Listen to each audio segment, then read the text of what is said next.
reason we're here is this is part of a campaign called A Day Without an Immigrant. Here in Oregon, the Farm Worker Union in Woodburn, Pecun, had pulled people together across the state to create activities in each area that uplifted or at least talked about the immigrant community. And so starting in December, we've had an activity every month called The Day Without an Immigrant as part of that campaign.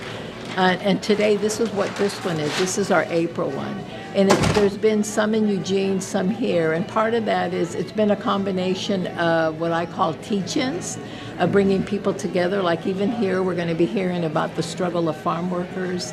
We've had some of our activities the last couple of months have been rallies, gatherings, teach-ins, some music, food, just, bringing community together to create awareness and understanding about the contributions of immigrants in this country historically, and also just to share a lot about what's going on in this moment in time in our country as it relates to the immigrant population, and not just immigrants from Latin America, but from other parts of the world. And so that's why we're here today.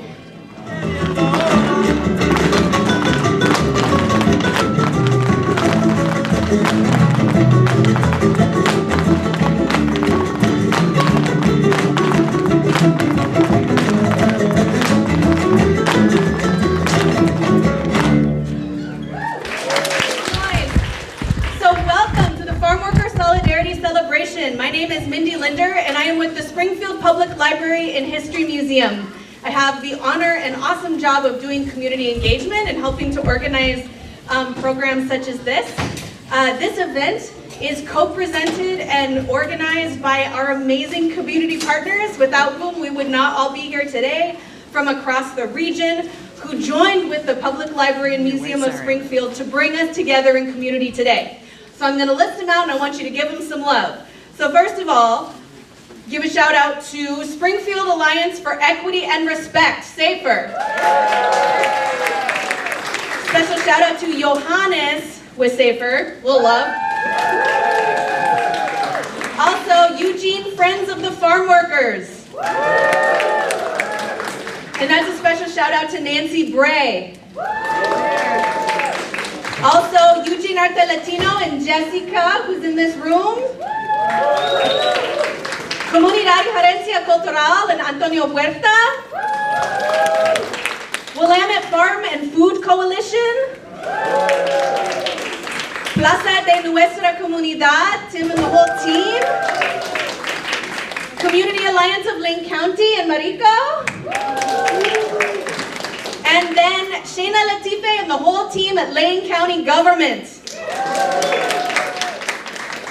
So today we are coming together in a good way on Kalapuya Ilihi, the unceded homelands of the Kalapuya people, who have been in relationship to this place that we now call Springfield, Oregon, since time immemorial, and whose descendants, in spite of colonial actions, are thriving and not just surviving, but thriving today.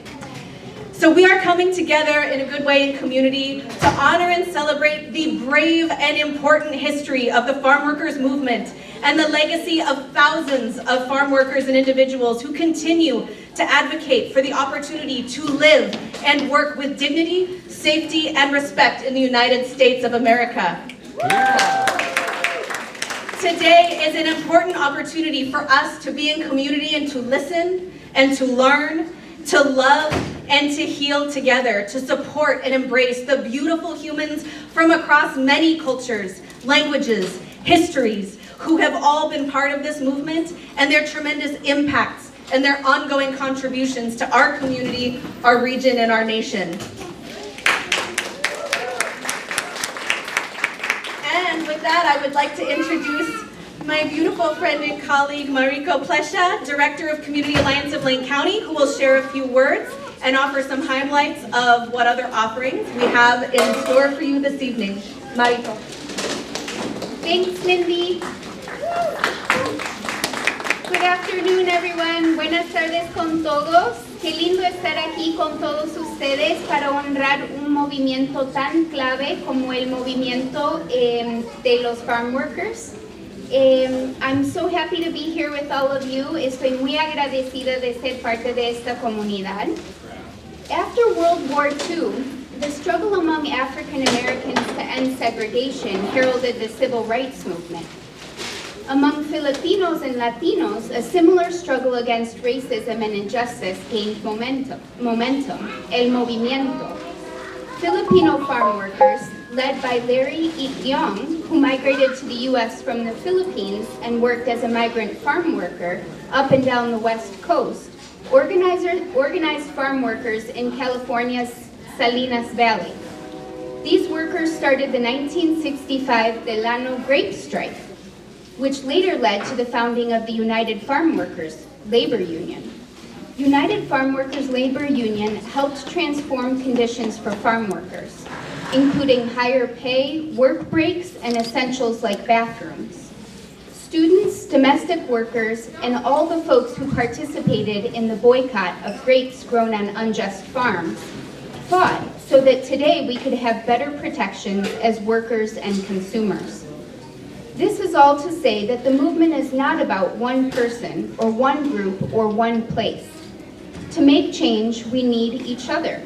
We need leaders in each of ourselves and in each other to hold each other up, to care for each other, and hold ourselves as individuals and as a collective accountable. In the words of Black Elk, of the Oglala Sioux Nation, no good thing can be done by any one person alone. I want to warn everyone that some of my remarks coming up might be disturbing for some. They contain some disturbing realities regarding sexual violence. Given our country's legacy of genocide, slavery, racism, sexism, homophobia, transphobia, underpinned by patriarchal xenophobia that accepts all of these realities as just the way things are, it's not surprising or news to anyone that there are people in power who have committed sexual violence. Recently, the New York Times published a story revealing allegations of sexual violence committed by Cesar Chavez, one of the key leaders of El Movimiento. This news hit hard, especially for anyone who saw him as a symbol of leadership and resistance to injustice. We have an opportunity and a responsibility not to be silent about these revelations or any instance of sexual abuse. The brave statement by Dolores Huerta, another key leader of El Movimiento, sharing her experience of abuse, motivates us to speak up, to keep fighting, and to pour our energy, admiration, and action into our collective movement, rather than any one individual. We can and must continue the fight for representation and equality for farm workers and all members of our community. Part of farm worker solidarity and the broader movement for human and civil rights is learning about sexual assault prevention. We know that undocumented children and women workers, including farm workers, are affected by abuse and discrimination at disproportionate rates. We have lots of resources here today, and we hope you will check them out. Trauma-informed resources and quiet space for healing or care with community partners can be found in the Jesse Main Room, which is on the far side of this open space. Patricia Cortez, local keeper of Indigenous knowledge and community advocate, is available to listen to anyone who might be affected by this news and would like to speak one-on-one. Patricia has a master's degree in social work from Portland State University and dedicates her life to advocating for Latino youth and families. Looking Glass is another resource that's here with us, and Looking Glass has a table right over there. And Looking Glass is a wonderful resource for people seeking counseling and any other kinds of mental health support. Other local organizations that can help us learn more about sexual assault prevention include Hope and Safety Alliance, and the Community Alliance of Lane County table, right over there, has some flyers for Hope and Safety Alliance's resources. They also have a 24-hour crisis line, 541-485-6513. Sexual Assault Support Services of Lane County, or SAS, is another amazing resource that we have access to. And SAS provides outreach, advocacy, and support to survivors of sexual violence and their partners, families, and friends. SAS also has a 24-hour crisis line, 541-343-7277. Our beautiful community, including the vibrant and safe space created by Springfield Public Library and History Museum, where we can celebrate and share our diverse cultures, including our community gatherings, where we see students and neighbors come out to support each other and to say, aquí estamos y no nos vamos. Our beautiful community, including local businesses like Erika's Meat Market and El Ángel and El Caimán, who are always willing to say yes to donate to support youth and community events, including Mariachi del Sol, shining so bright that they light up a room that makes you tap your feet and move your body.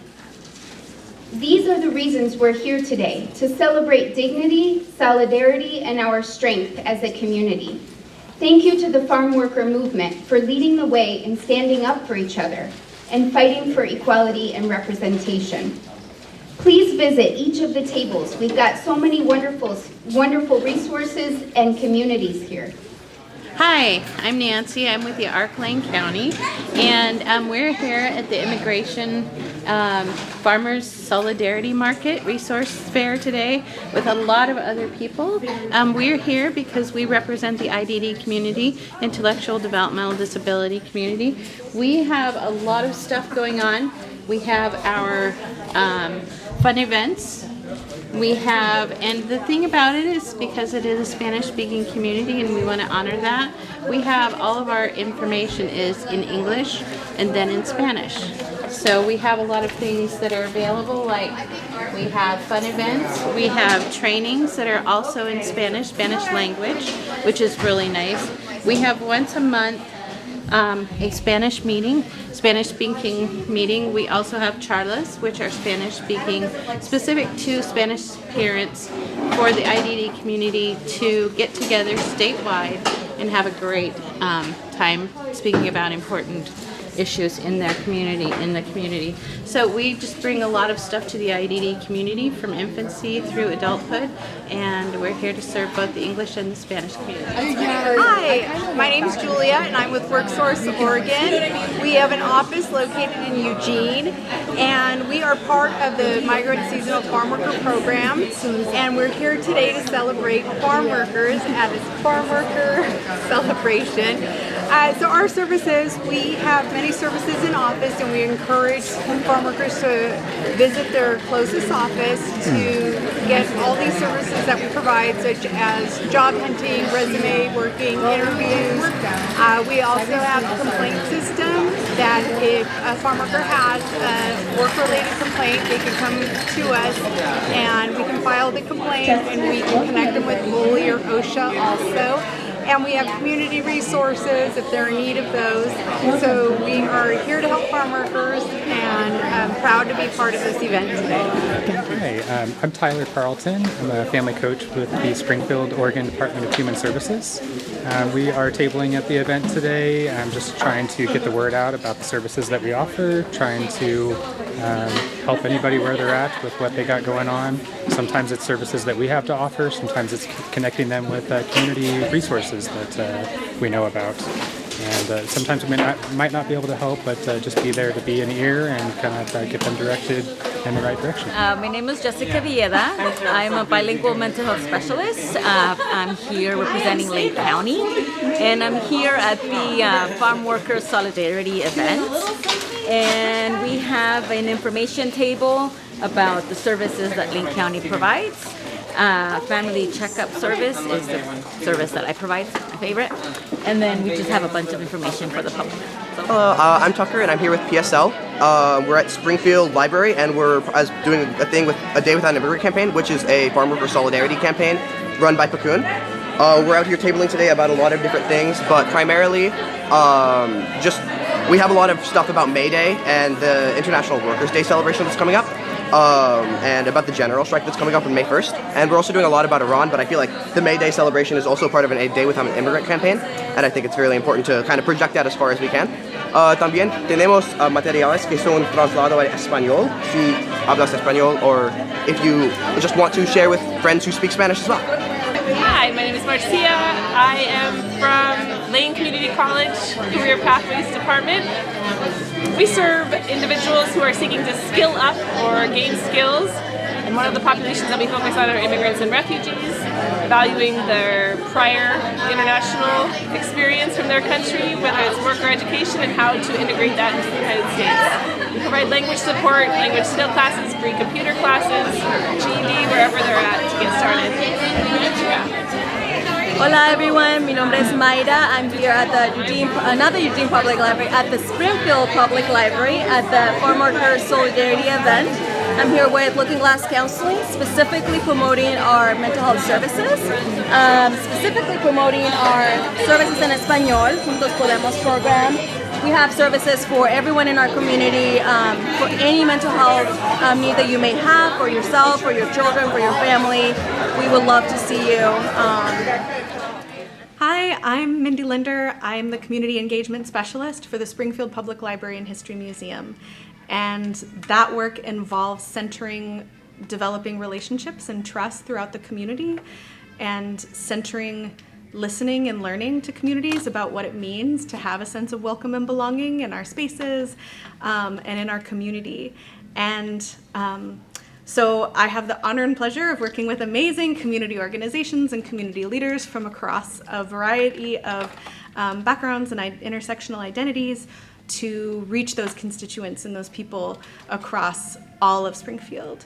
And so this event today is one of the many manifestations of how the Library and History Museum help to hold space and listen and learn and elevate and celebrate our community. And so this Farm Worker Solidarity Celebration came about because the Springfield History Museum is our curator, Madeline McGraw, is working with Nancy Bray of Eugene Friends of the Farm Workers on our upcoming 6-month exhibit for when the museum reopens in July. And so that'll be a 6-month exhibit from July through December of 2026 that will feature and center the history of the farm worker movement in our region and in the context of the county, the state, and the nation, and specifically with the ephemera and materials from the lens of the Eugene Friends of the Farm Workers.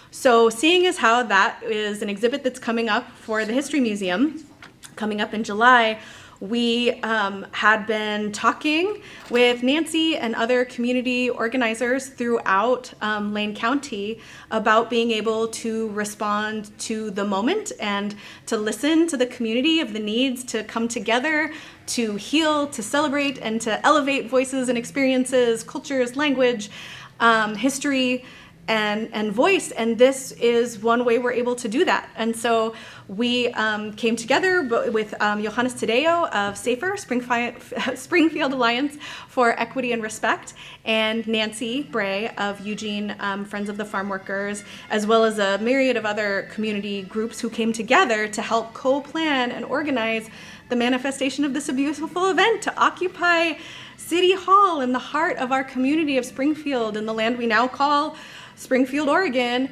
to come together and celebrate, like you can hear in the background right now, mariachi from the beloved high school group Mariachi del Sol from Springfield High School. We'll bookend the night with the young, beautiful dancers and presenters of Ballet Folklorico Calabri. And in between, we have access to a myriad of resources and support systems and individuals and leaders throughout the community who are tabling in our lobby here at City Hall. And then right here, we're in City Council chambers where leadership, has discussions and developments of policy in our community. And it's really powerful that we're utilizing this space for Nancy Bray of Eugene Friends of the Farm Workers to be able to have this platform and space to give a fully bilingual, accessible talk on the history of the farm worker movement here locally. That's also, again, that sort of preview for that exhibit that's coming up. And then we've also invited some community leaders who are related to the movement and have personal experience and voice to be on a panel, to be able to engage and have their voices heard, and to also engage in a Q&A. And then also, we're very honored to be able to host the announcement and celebration of the annual Human Rights and Leadership Award that SAFER will be announcing here tonight. So yeah, that's just sort of a mixed overview of all the things and how it came to be. And my job really, on behalf of the city and our department in the Library and History Museum, is to find a way to yes, to listen to the community, find a way to say yes, and figure out how we can continue to come together in community and hold space and to listen and learn and heal and celebrate. And I think really through the intersection of the arts, culture, heritage, language, that's really how we make that happen. We open our hearts with curiosity to listen and learn, and we delight in making memories together, like so many, well over 100 people here together already tonight. And we hope many more will join us throughout the evening.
I'm with Anytime Translation, and I am here to provide Spanish interpretations for our Spanish-speaking community.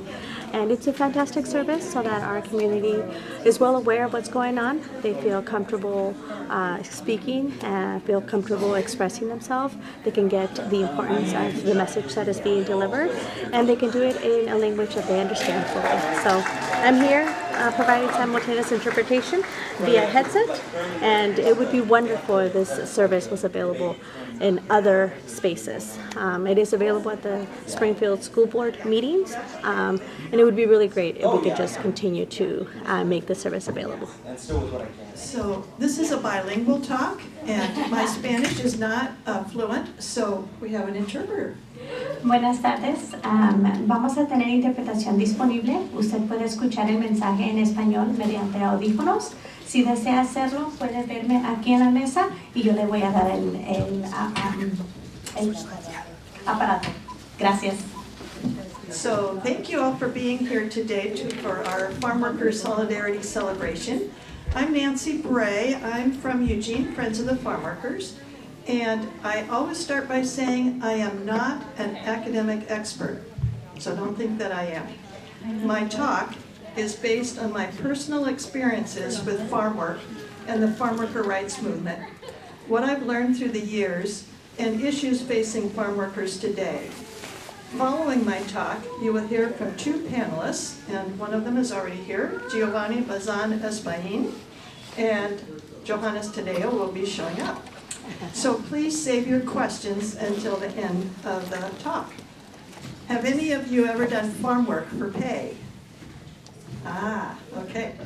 So I'm a fourth generation Eugenian, and growing up here in the 1960s, what you did in the summers was pick pole beans in order to earn money to buy school clothes.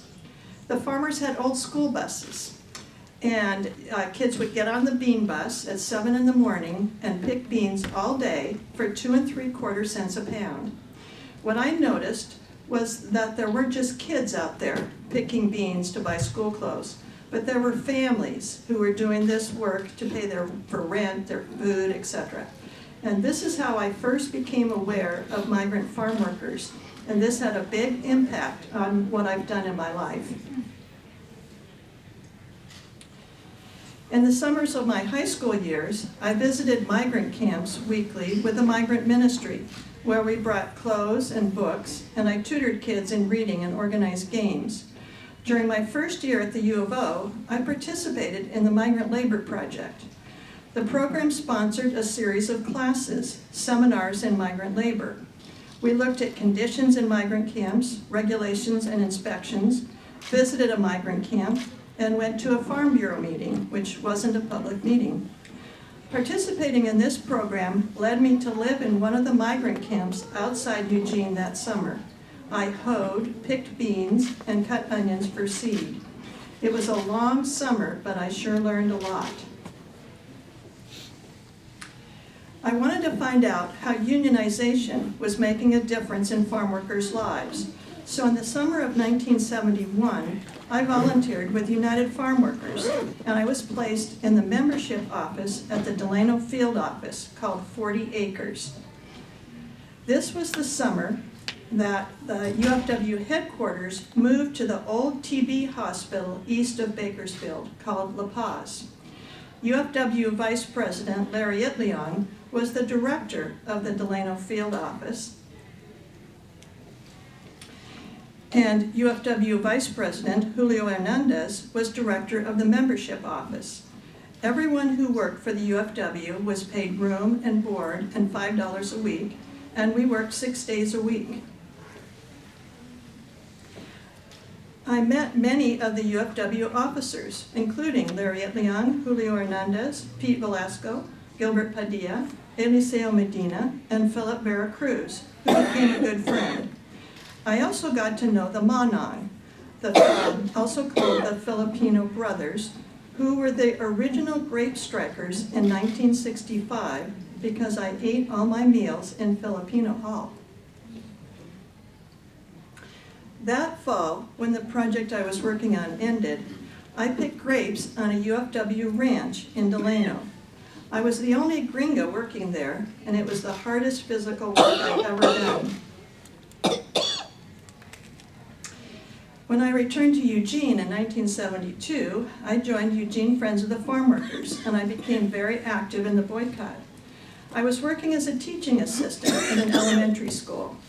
In the summers of 1972 and 1973, I worked for Valley Migrant League in their child care program for migrant children in Mount Angel, Oregon. In 1976, I got my teaching license, and I taught for 32 years in the Springfield School District. In 1997, with the significant increase in the Latino population in Springfield, the district asked me to design and coordinate the English Language Development Program, or ELD, as a teacher on special assignment. It's the largest program in Lane County, currently serving over 600 students. You can see from the census statistics here that the Latino population in Lane County in 1980 was 5,581, or 2.03%. It increased 79.9% from 2000 to 2010, and by 2020 it was 37,780, or 9.86%. The Lane County estimated Latino population in 2025 is 12%. The city of Springfield estimated Latino population in 2025 is 14.8%, and in Springfield School District in 2025, it's 23.1% of the students enrolled. While I was working in that position, I also worked at Lane Education Service District in several roles, as Lane County Migrant Education Program Summer School Coordinator for the first 7 years of that program, and as Migrant Education Program Director for 5 years, and as ELD Specialist for 12 years. In that capacity, I worked with 28 small school districts in Lane, Lynn, Douglas, and Curry counties, assisting them with the development of their ELD programs. After I retired from Springfield District, I worked in education studies at the U of O for 4 years, and I was a member of the organizing committee for United Academics. Today, I continue to be involved with farm worker and immigrant rights through Eugene Friends of the Farmworkers and United for Immigrant Justice. Organizing farm workers has been going on for decades and has been very difficult due to the exclusion of farm workers from the National Labor Relations Act that gives all other workers the right of collective bargaining. This photo shows the cannery and agricultural workers' industrial union strike in the cotton fields in Pixley, California in 1933, when 2 strikers were killed. Pixley is in Kern County, which you will hear more about later. The farm worker rights movement really geared up in California in the late 1950s, early 1960s. In Stockton, California in 1956, Larry Itliong established the Filipino Farm Labor Union, which became the Agricultural Workers Organizing Committee, or AWOC, when he moved to Delano in 1959. Its members were largely Filipino workers. They were known as the Manong, the first generation of Filipino immigrants to arrive en masse in the United States.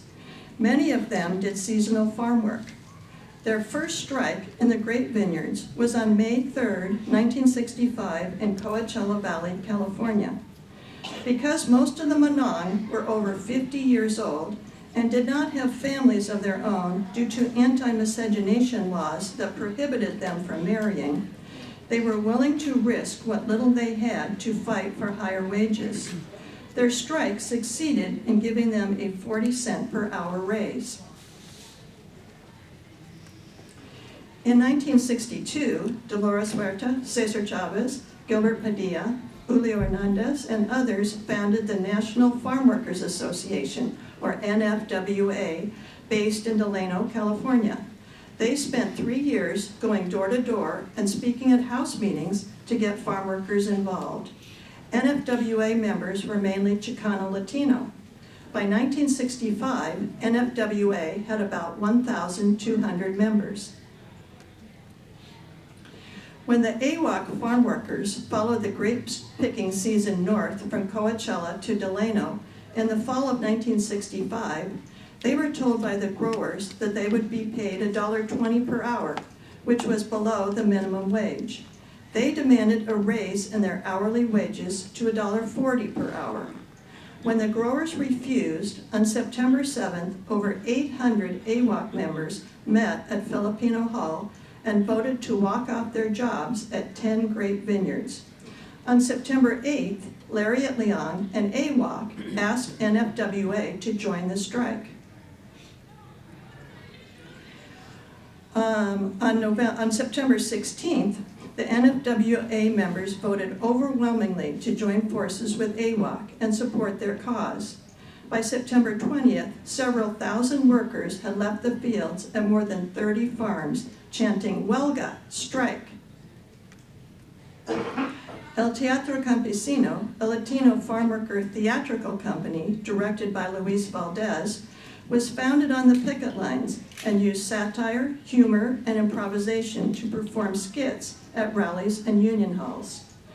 To support the striking workers, AWOC and NFWA launched an international consumer boycott of non-UFW grapes in December 1965.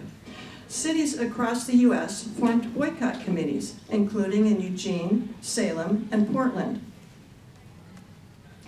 Pesticide poisoning was one of the focal points of boycott publicity, as the UFW showed how pesticides were affecting both the farm workers and consumers, and this contributed to the later banning of DDT. The International Longshoremen's and Warehousemen's Union at the San Francisco Bay Area docks supported the boycott by refusing to transport non-union grapes. The 25-day, 300-mile march from Delano to Sacramento in 1966 heightened the nation's awareness of the strike and boycott. In 1967, the NFWA merged with AWOC to form the United Farm Workers of America. Cesar Chavez became president, and Larry Itliong became first vice president.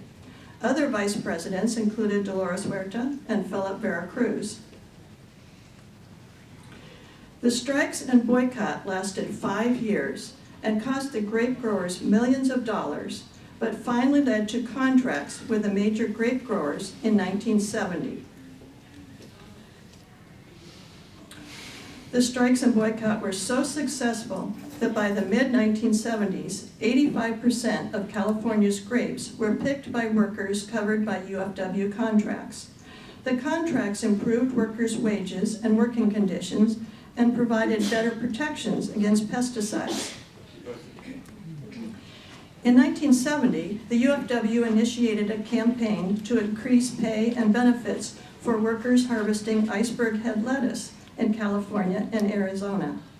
In an effort to keep the UFW out of their fields, the lettuce growers made secret deals with the Teamsters Union.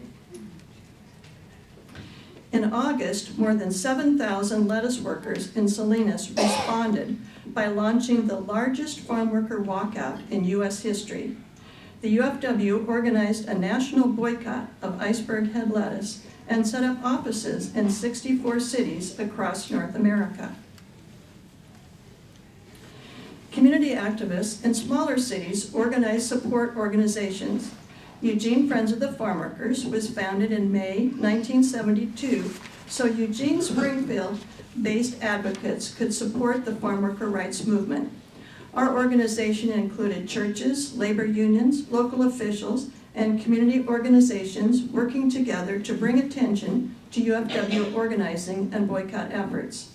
Students from the Chicano Student Union at Lane Community College, and students from Chicano Affairs Center, MECHA, and the Migrant Labor Project at the University of Oregon were a big part of the local movement, along with community organizations such as the YWCA, Women's International League for Peace and Freedom, and Oregon Council of the Poor.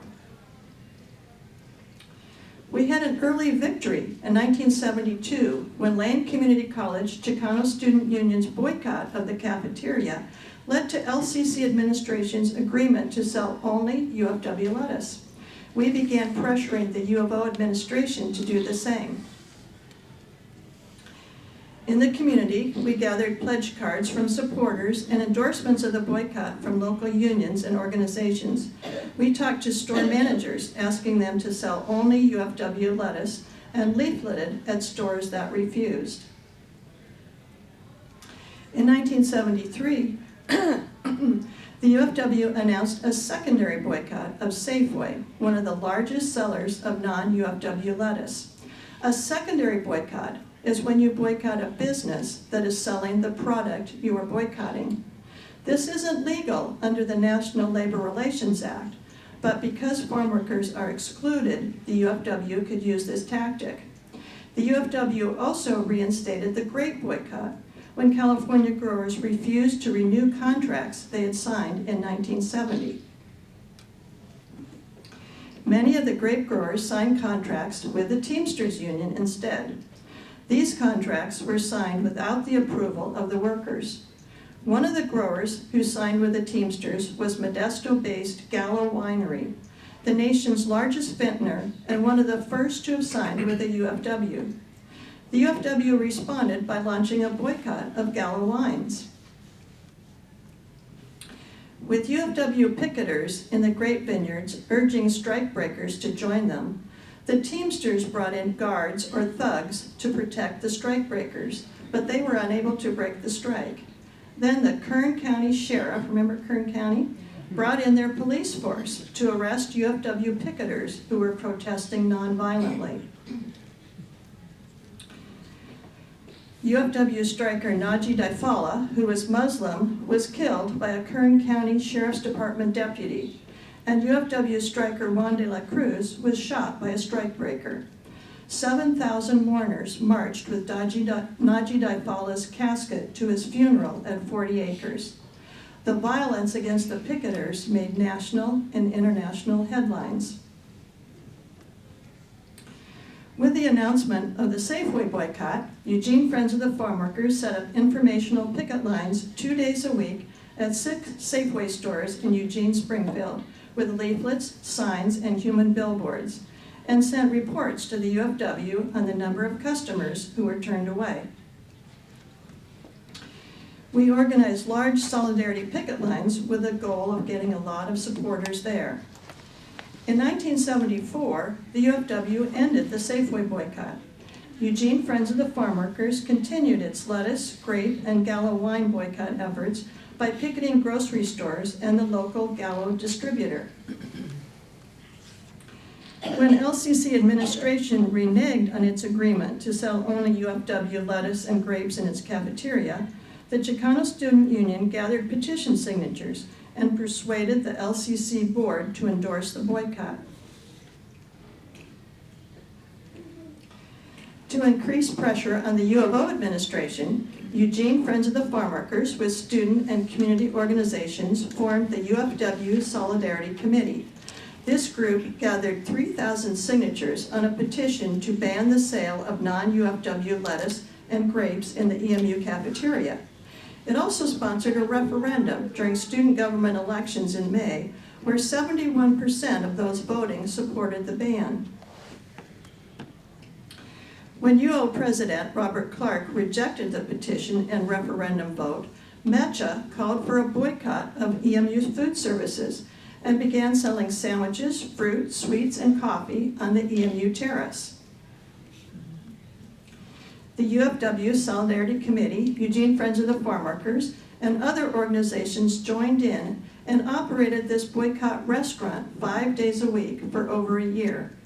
When winter weather set in, it moved into a room next to the EMU terrace and became the Campesino Boycott Room. The restaurant required extensive collaboration among many organizations and individuals, both students and community members, with no cell phones or email for communication. Students and faculty supported the effort in large numbers, which caused the EMU cafeteria to lose significant revenue and helped us raise thousands of dollars for the UFW. Eugene Friends of the Farmworkers hosted UFW Vice President Philip Veracruz on several visits to Eugene, where he spoke to large rallies at the U of O, at LCC, and in the community. In 1975, we continued picket lines at various grocery stores selling non-UFW grapes, lettuce, and Gallo wine, and the Campesino Boycott Room at the EMU, with many community and campus organizations participating. 5 members of Eugene Friends of the Farmworkers joined the March on Gallo in Modesto, California. At the end of the panel, during the Q&A, I'll show a home movie from 1975 that will give you a taste of what Eugene Friends of the Farmworkers was doing. It shows a picket line at Safeway, a rally at the U of O, and the March on Gallo. And I would like to say that Carlos Manriquez was an artist, and he designed and made this silkscreen shirt that I wear in his memory. Yeah. So the 110-mile March on Gallo from Modesto ended with 15,000 people rallying in Sacramento and led to the passage of the California Agricultural Labor Relations Act that gave farm workers the right to secret ballot union elections free from retaliation. It took 5 years of the grape strikes and boycott, and 5 years of the lettuce strikes and boycott, and the Safeway grape and Gallo wine boycotts to get this passed. Its passage made it possible for the UFW to end the grape, lettuce, and wine boycotts in 1978. While Eugene Friends of the Farmworkers' involvement with the UFW boycotts ended, our work lives on in our exhibit, The Farm Workers' Rights Movement, and Eugene Friends of the Farmworkers, 1972 to 76. We have a lot of materials: photos, flyers, posters, newspaper articles, letters, picket signs, flags, bumper stickers, buttons, etc., that will be on display at Springfield History Museum from July to December 2026. We hope you will come to see our exhibit. And Maddie, curator, is right here in our audience. Thank you, Springfield Museum.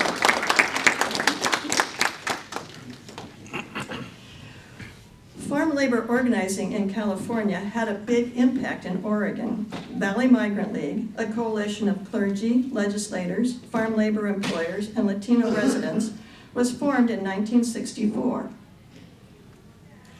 It provided adult education, vocational training, health services, and a summer school for migrant children. In the late 1960s and early 1970s, there was an increase in immigration and Naturalization Service, or INS, raids targeting farm workers in Oregon. Between June and October 1969, there were 242 farm workers detained, many of them in Hood River and Medford. By 1973, INS deportations in Oregon were averaging about 1,000 per year. A significant number of those detained were tree planters and farm workers. In 1977, the Willamette Valley Immigration Project was founded in Woodburn in response to this increase in INS raids. It was started by activists and progressive lawyers and legal workers in Portland, Eugene, and Salem. 2 of those activists were Cipriano Farrell and Ramon Ramirez. The Willamette Valley Immigration Project provided legal advice and representation to farm workers and tree planters. In 1985, the Willamette Valley Immigration Project became Pineros y Campesinos Unidos del Noroeste, Northwest Tree Planters and Farm Workers United, or PICUN. Cipriano Farrell was the first president until he passed away in 1995. Ramon Ramirez was the second president until he retired in 2021. Current PICUN president is Reina Lopez. She grew up in Salem in a farm worker family. For years, she has been a fierce leader and advocate for farm worker and immigrant rights. PICUN is the largest Latinx organization in Oregon. Through the years, it has focused on collective bargaining, housing, health and safety, legislation, and comprehensive immigration reform to benefit farm workers across the state. Legislative wins from 2022 to 2025 include universal representation, provides free immigration legal services to immigrant and refugee communities to protect them from wrongful deportation. Home Fund keeps communities housed regardless of immigration status. Farm Worker Disaster Relief protects the health of essential agricultural workers. Indigenous Justice Language removes roadblocks for Indigenous language speakers seeking key services. Overtime pay for farm workers. Starting January 1st, 2025, employers are required to pay overtime after 48 hours and 1 work week. And in 2027, it will be after 40 hours and 1 work week. New rules for heat and air quality hazards. These protections were only passed after the death of PECUN member Sebastián Francisco Perez. PECUN was one of the sponsors of the Immigrant Justice Package in the recent legislative session. Bills that passed included Protect Your Door Act, gives people the right to sue federal agents if they enter a home without a warrant or identification. No masks for law enforcement restricts the use of masks by all law enforcement agencies operating in Oregon. ICE at schools requires school districts and colleges to develop an alert system if federal agents appear on school property. Anti-discrimination protection in schools adds immigration status as a protected class under laws that govern K-12 schools. Immigration status protection in court prohibits data about immigration status from being used in a civil case. ICE in hospitals sets protections for immigrants in hospitals. Innovation Law Lab has filed 2 lawsuits and 1 emergency order on behalf of PECUN. PECUN versus Nome would reinstate the long-standing protections that have kept ICE out of sacred spaces, such as schools, hospitals, and places of worship. Clear Clinic versus Nome challenges the practice of denying people in detention access to legal counsel before being transferred out of Oregon. The emergency order filed in U.S. District Court halts warrantless ICE arrests. This is on behalf of 2 farm workers suing ICE after they were detained last year without a warrant. Of UFW President Teresa Romero. She has been president of the UFW since 2018. She's the first Latina and first immigrant president of a national union in the U.S. She was formerly Secretary-Treasurer of the UFW with years of experience. In December 2024, the UFW announced the boycott of Windmill Farms mushrooms. Windmill Farms is in Sunnyside, Washington, and is owned by private equity firm Instar. In August of 2022, the Washington State Attorney General filed a civil rights lawsuit on behalf of the workers when the company fired most of its female and local workers in order to show a worker shortage so they could hire H-2A foreign visa workers at lower pay and longer hours. In September 2022, the windmill workers voted for unionization and are represented by the UFW. Because farm workers are excluded from the National Labor Relations Act, they can form a union, but the employers are not required to negotiate a contract, and there are no legal consequences if they retaliate against pro-union workers.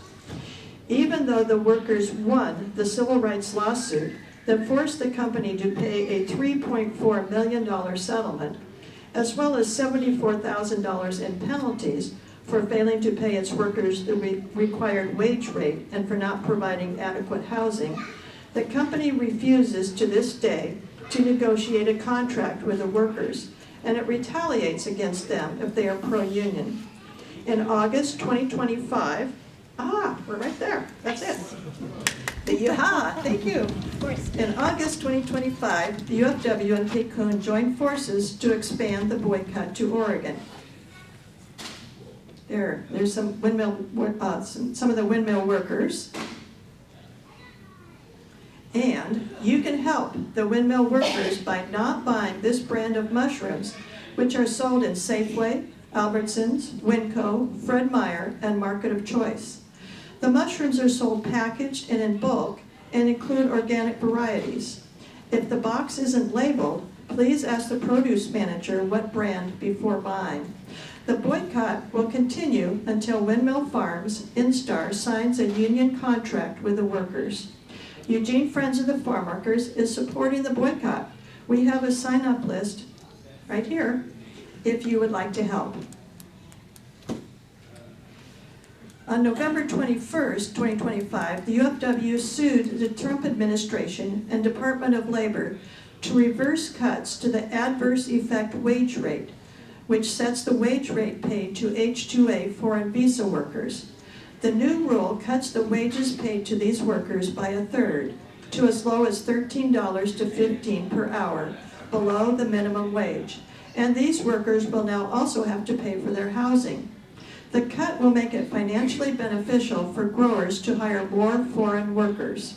In 2024, over 3,700 H-2A foreign visa holders worked in Oregon and over 400,000 nationally. Trump wants to expand it to 514,000 visas a year. In February 2026, legislation was introduced in Congress to institute a visa cap on H-2A visas to a maximum of 400,000 a year. To take action to support this legislation, go to ufw.org. The legacy of the UFW strikes and boycotts of the 1960s and 70s in Oregon is huge. Since 1969, MECHA at U of O has continued to strive for self-determination of La Raza by raising political, social, and cultural awareness. They have hosted the Raza Unida Youth Conference and several visits by Dolores Huerta. At Lane Community College, the Chicano Student Union is now LCC MECHA. In 1972, Chicano Affairs Center was formed in Eugene by a group of Chicano student activists from Lane Community College and the University of Oregon. Chicano Affairs Center became Centro Latino Americano in the 1990s. In May 2023, Centro Latino merged with Huerto de la Familia and Downtown Languages to become Plaza de Nuestra Comunidad. In 1986, the theater company Teatro Nuestro was formed in Eugene by local activists, including Armando Morales and Mary O'Connor. With the help of El Teatro Campesino director Luis Valdez and Eugene-based musical group Sandunga, the group toured farm fields and migrant camps in Oregon, Washington, California, Colorado, and New Mexico, with plays focusing on the dangers of pesticides.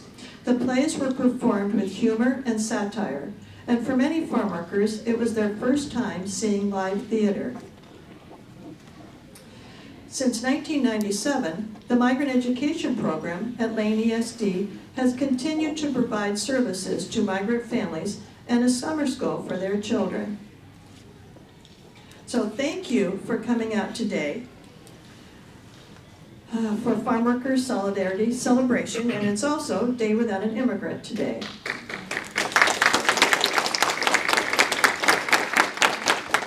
A little bit about me. Hi everyone, my name is Gilles Bazan. I'm a second-year student at the University of Oregon. I'm double majoring in business administration and Spanish with a minor in Latinx studies. I serve as the president of the Latina Male Alliance. Funny enough, I have two of my fellow board members here, Andy Garcia, our vice president, and Carlos Sanchez, our communications director. Apart from that, I also serve as the racial justice coordinator at the UO Multicultural Center. I serve as vice chair for the Latinx Student Success Board for the Oregon Department of Education, and I'm currently running for a Senate seat for the Associated Students of the University of Oregon or the student government. I'd love to get more than 8 hours of sleep.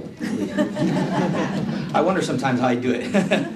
But yeah, I mean, it's such a privilege and an honor to be here and be a part of the community, especially sharing a talk with Johannes and also Nancy. I mean, a little bit of background of how I met Nancy. So, funny enough, Nancy walked into the Multicultural Center one day, and she was asking for UO Mecha.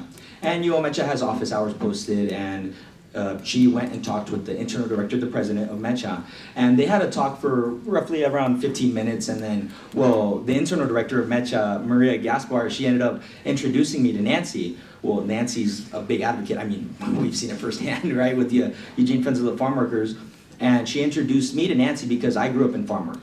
I've been a farm worker since, I think the first time I started working in farm work was in Rufus, Oregon. I'm a Hermiston, Oregon native. Who here knows about Hermiston, Oregon?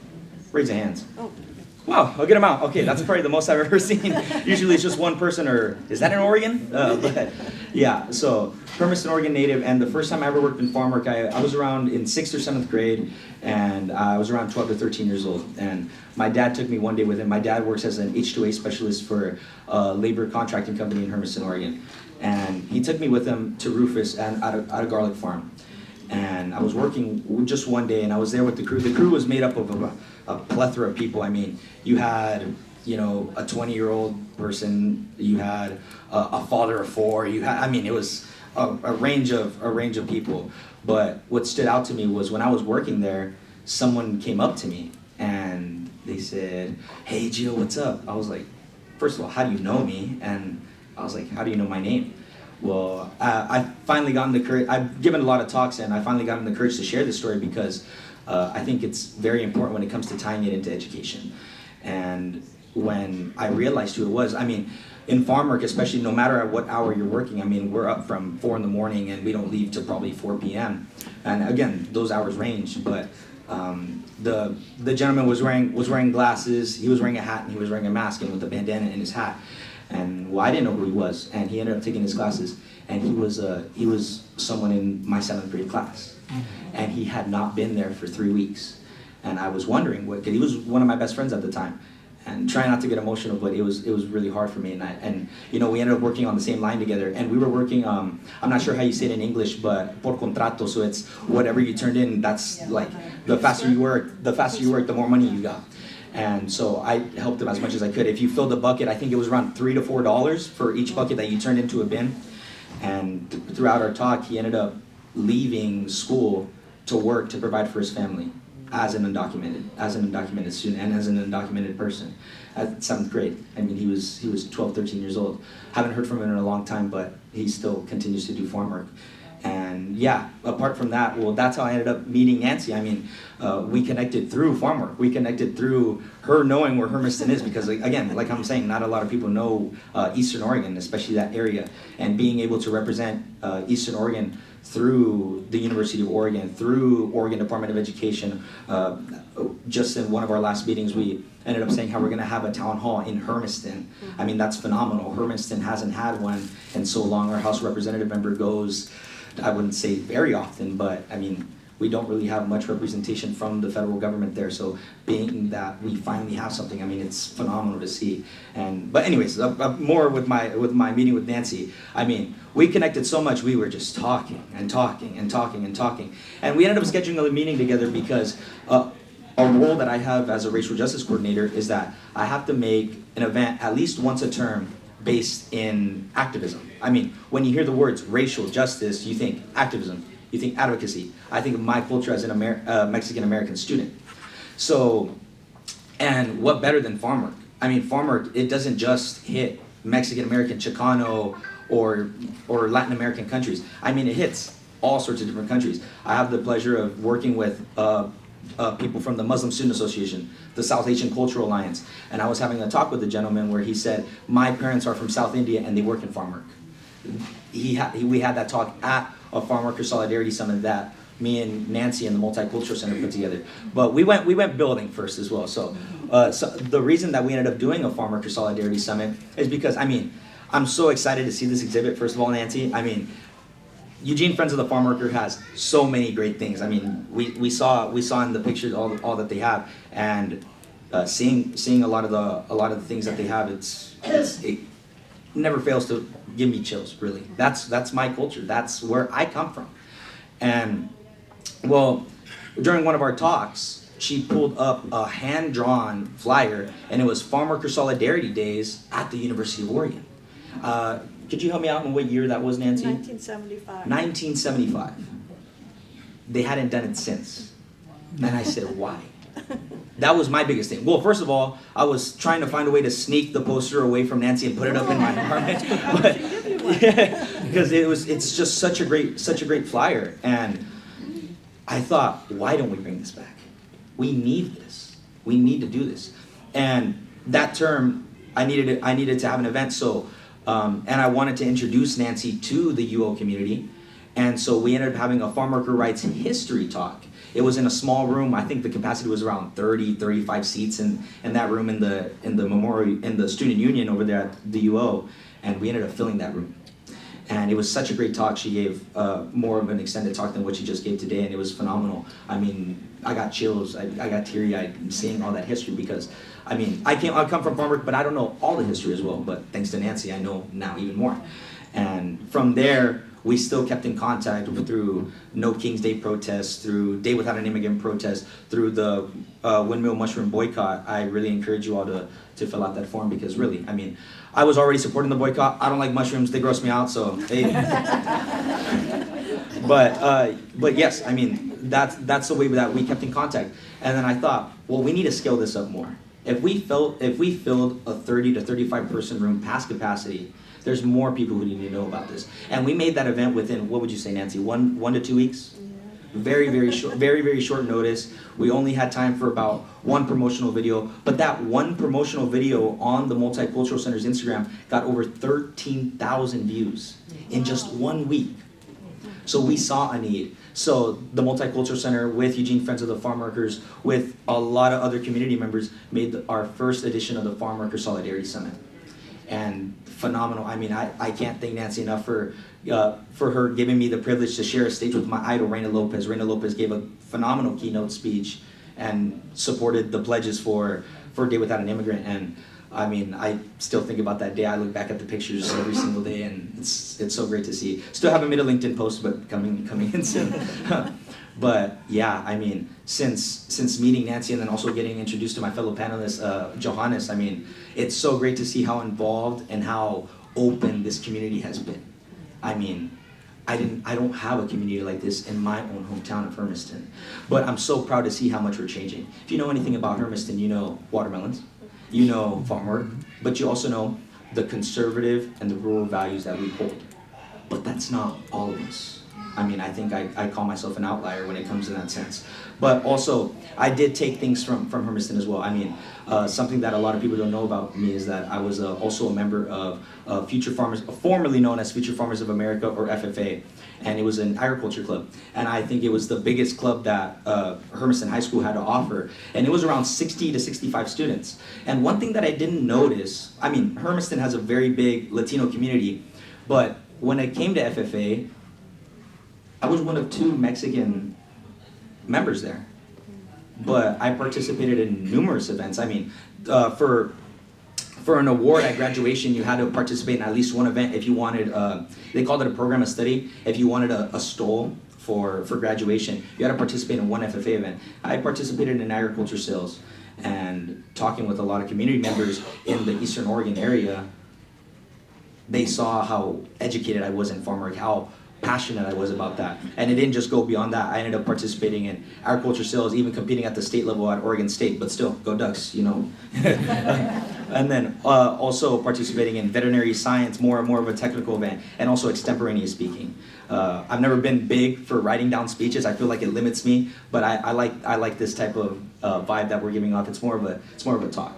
I don't want it to be more so like me giving you information. I want it to be open. I really encourage you all to give me, Johannes, and also Nancy questions during the Q&A. But yeah, I think the main thing that I've tried to do to put Hermiston on the map, to make it more known, is through my education. There's so many Latino, specifically Latino males, I mean Latinos as a whole, who have the potential to be in the spaces that where I'm in. I don't think I deserve to be here at times. I know there's a lot of very educated, very smart people in Hermiston, but they aren't given the opportunity. That's why we need to put more attention to our rural communities. That's why I advocate for this. That's why I advocate for farmers. That's why I do so much. That's why I only get 6 hours of sleep, because I'm doing the Latina Male Alliance, the Racial Justice Coordinator. I'm also I'm also a full-time student. That's the reason I'm doing so much, because I saw a lack. I saw a necessity. I saw no one over here. I didn't have a guide per se. When it came to filling out, financial aid forms, when it came to filling out college applications, when it came to filling out all these forms just to be able to sit in one class. I mean, I didn't have a guide room. My parents like to flaunt when at our Christmas parties. Oh yeah, Gio filled out all that on his own. Well, I was sitting at our dinner table for 3 hours a day, figuring out how to do it on my own. Yes, I had guidance counselors, but where was the support also from my community? Hermiston did not have a lot of first of all, graduating students, and second, Latino male students at a university. If you did see a Latino male going to university, it was at our local community college, and they would wash out within months. So the fact that I'm into my second year, advocating, leading, being in the spaces where I am, I go back to my community and I have talks with the underclassmen of Hermiston High School, and I ask them what they want to do. I don't know. Well, that's okay. I don't know what I want to do. People think that upper education or higher education means that you know exactly what you want to do. You know where you're going to go. I don't know exactly where I want to go. Everyone, I'm studying business administration in Spanish, but I'm here giving a talk about farm worker solidarity, and farm worker celebrations. I'm running for student government. You don't really see that with someone in business majors. But that's what college is. I mean, you learn. I've had the privilege to meet so many great people, especially the two gentlemen that are sitting here that I share an executive board with. We provide a space where Latinos can come and celebrate the rich cultural heritage that we have. That's LMA's mission statement. And since our executive board of this year has taken power, we went from only 15 people to now 50. We're out here in the community. We're out here as partners with Day Without an Immigrant. We advocate, we support, we protest. While we weren't founded on political ideals, we see a need. We see a need to act, and we see a need to do it now. That's what I saw. And seeing the community at UO, especially with the pushback that we face from upper administration, especially John Carl Scholes and Vice President of Student Life, Angela Chong, who here knows that the University of Oregon does not have a Latinx cultural center?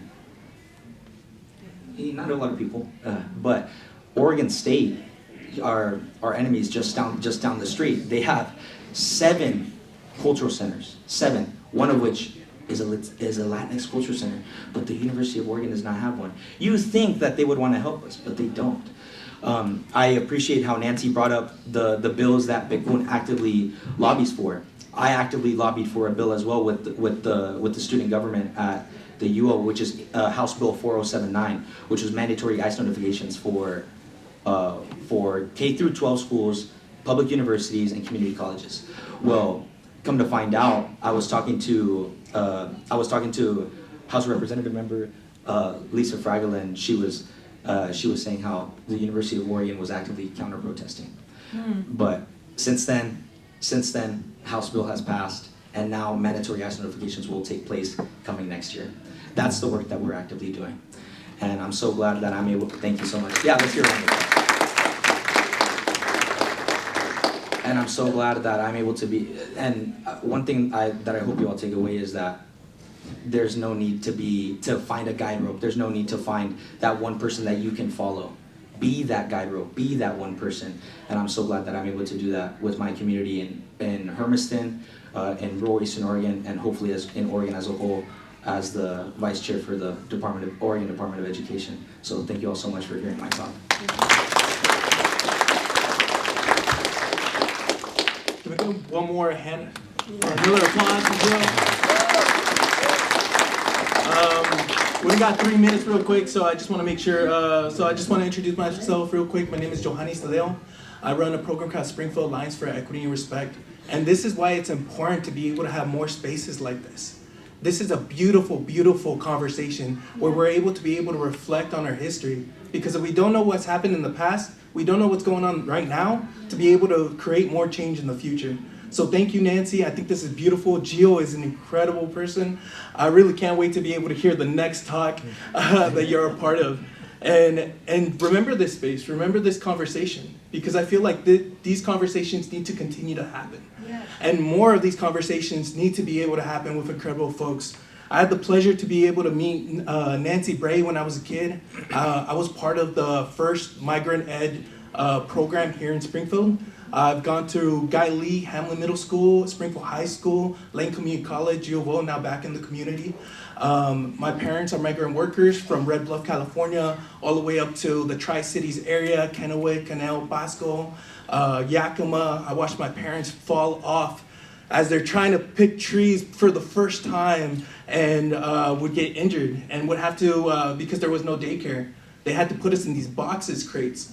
And so when ice would come, they would cover us as ice would come by. We only got 2 minutes, so like again, I hope you continue to support the Friends of the Farm Workers because there needs to be more of these talks with more of our leaders, and more people need to know the names of the people that have been leading this work. And on that note, I do want to be able to give the Say First Human Rights Leadership Award. First, I want to take a moment to recognize this incredible person in our community. This award is not just well-deserved, it's overdue. This person has shown us what leadership looks like, showing up, speaking up, and standing with the community even when it feels scary. Because that's what courage is. Not the absence of fear, but the willingness to keep going despite of it. This person is an incredible person who makes sure information reaches our community. She understands that the information is power, and she works every day to make sure that people are informed, supported, and not left behind. She doesn't do this work for recognition. She does it out of the love for our community. And that's exactly why she deserves this Human Rights Leadership Award. Lupe, we see you, we appreciate you, and we're grateful for everything that you've done. This is what community looks like. And if you have anything to say, please do. I would love to be able to give you this. Muchas gracias por todo lo que haces.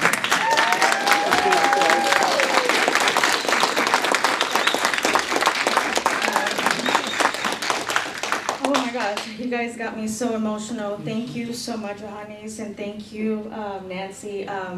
I did not learn this in school, so thank you. This is definitely history that I needed to learn, and I'm here. That I'm so glad that my family's here, my kids, and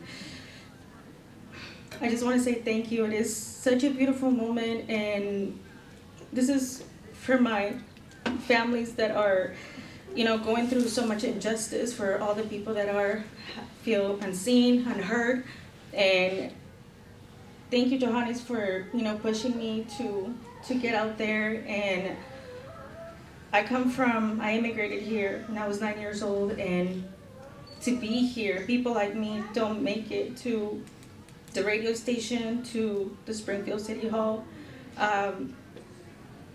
So I'm just so grateful, so humble, and honored to be able to hold this. And I promise to keep on showing up, speaking up for my community. And this shows, the history that you gave us shows us that if we keep speaking up, we keep showing up, we keep fighting for what is right together, we definitely can make it happen. And we saw that in history. So thank you guys so much, and thank you for being here. For everyone who made this happen, thank you.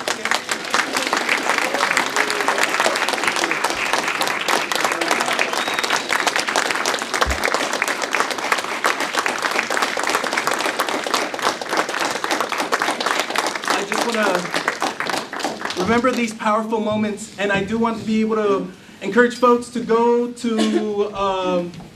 support Colibri. They're about to start dancing. So thank you all so much. Thank you, Nancy, and everybody that made sure that this happened, that this exists. Thank you. Muchísimas gracias a todos por compartir esta noche. Qué lindos bailes, qué rico disfrutar juntos. Queremos invitarles a escoger comida, a coger comida, porque hay muchísima comida extra. Y además queremos compartir que ahora mismo en las escaleras de aquí de este edificio vamos a tener un vigilio para honrar las vidas de las personas que han muerto en manos de ICE. Thank you so much, everyone, for sharing together tonight. It was so lovely to be together and enjoy these beautiful dances. We want to let you know that there's a lot of extra food, so please take food. And we're having a vigil to honor the lives of those who have lost their lives at the hands of ICE. right now on the steps of City Hall. So please join us. Thank you so much.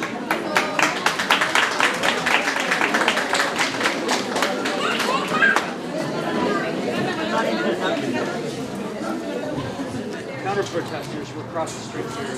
And I didn't even know who you were at the time. It wasn't until I saw you at a few events, and then I recognized you in the back of that video. Yeah, I kind of got, I kind of got a couple of their faces. Lady. Yeah. Did you get her? She's in there. Yeah.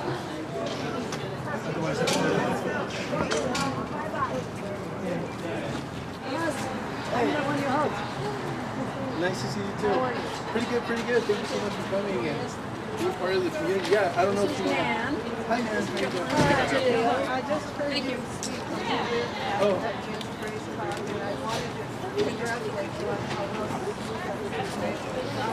Oh, yeah. Came out sweating, but. No sé si quieren escribir algo para la comunidad. Oh. It's my wife. I've seen you everywhere. For years. Okay, well, I'm going to write this thing. You're Patty's brother's service. Oh, so we hi, John. We heard, we saw. Good job. Well done. Thank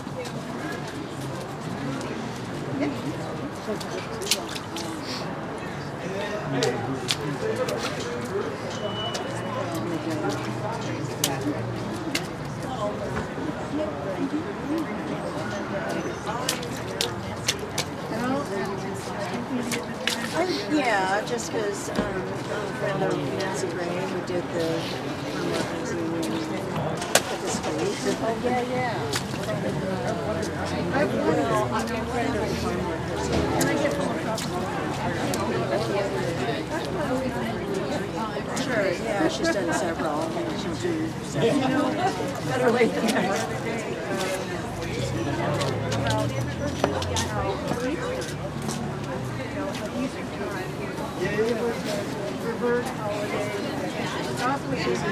Unfortunately, it goes on, and it's. I just went to on Monday the showing of the Across the Bridge Monument for the flag of community for the Ferry Street Bridge area, and they got the permit now to place it.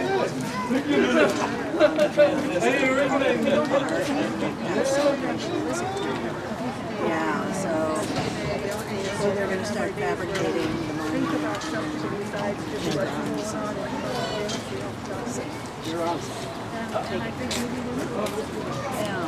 Yeah, so what I see is being part of the illumination community is definitely acting together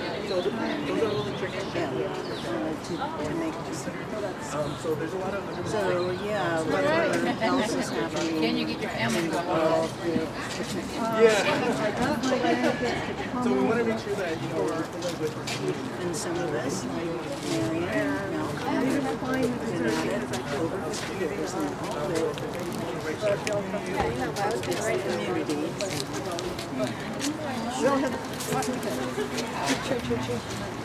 I heard fellow things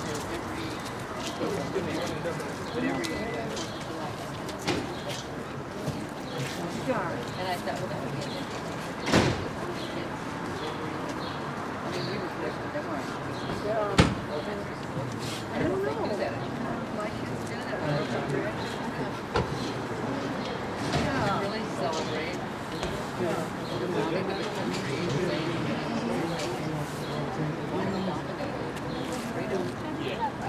Yeah, it's on the 26th. So it's going to be Really good idea. Oh, wait, no, oh well. Read the Declaration of Independence. Remember? Yeah. It was the James Comey's son. Yeah. The guy who he left. He resigned. He fired himself.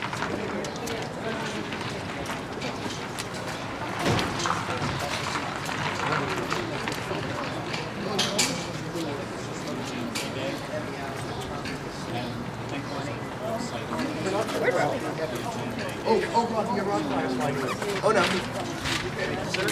The bananas make it so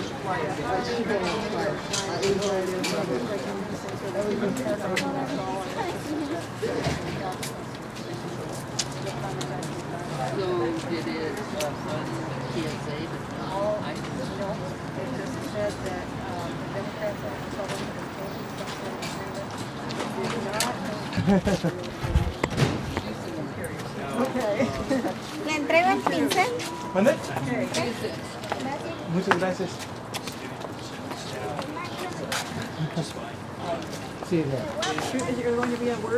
A day without an immigrant.